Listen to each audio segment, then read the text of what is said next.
वापस चलते हैं उनकी तरफ और उनसे जानते हैं कि जो फैमिली व्लॉगिंग का जो ट्रेंड चल रहा था और अब सबकी शामत आई हुई है, तो उनको क्या लगता है, क्या ख्याल है आपका? ये जो आप कहते हो वापस चलते उनकी तरफ, तो मेरी तरफ तरफ। क्यों आना है? आप उधर बैठी, मैं इधर बैठी हुई है, क्या मजबूरी है, अब क्या कर सकते हैं? हाँ चले मजबूरी का नाम चले, शुक्रिया। आप आ ही गई हैं, ठीक है।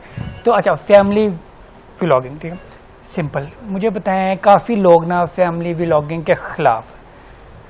फैमिली व्लॉगिंग जो एक यूट्यूब, ठीक है, यूट्यूब का जिसकी मर्जी है उसने क्लिक करना है, ठीक है। अगर आपको फैमिली व्लॉगिंग नहीं पसंद या आप नहीं चाहता कि बच्चे देखें, आप वो एक्सेस उनकी ख़त्म करें ना, आप उन्हें दिखाएं ना। और हर बंदे ने अपनी मर्जी से अपना प्राइवेटली कौन सा टीवी पे चल रहा है या ज़बरदस्ती कोई चीज़ आपका दिखा रहे फेवरेट हैं। यूट्यूबर या टिकटॉकर कौन है?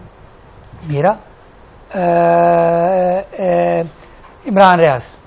इमरान रियाज। यस, हाँ, मैं उन्हें काफ़ी फॉलो करता हूँ और मैं किसी का यूट्यूब चैनल नहीं देखता। हाँ, तो वो लेकिन आप तो मतलब आपको तो सब चीजें जो हैं वो देखनी नहीं पड़ती, चेक एंड बैलेंस रखना पड़ता है, कौन क्या कर रहा है। आप बड़े शौक है ना, पता आपको मुझे एक्टर होता है हर बनने चीज़ भी। का न्यूज़ वो होता है, ठीक है, मगर आप उनकी चीज़ फॉलो या वो चीज़ करते हो जिनके आप फैन हो और आपको लगता है कि ये एक क्रेडिबल इंसान है, ट्रस्ट वर्दी है। एग्जैक्टली आपकी तो फैन फॉलोइंग नहीं होगी फिर? नहीं, मेरी क्यों, क्या करनी है। हाँ, ट्रस्ट वर्दी, क्रेडिबिलिटी, उससे आपका क्या लेना देना? देखिए ना, आप मैं एक जैसे ही हैं, कोई ऐसा मसला ना, आपके व्यूज आने हैं ना मेरे व्यूज आने हैं। बस देख ले, पहले कह दिया व्यूज नहीं आने।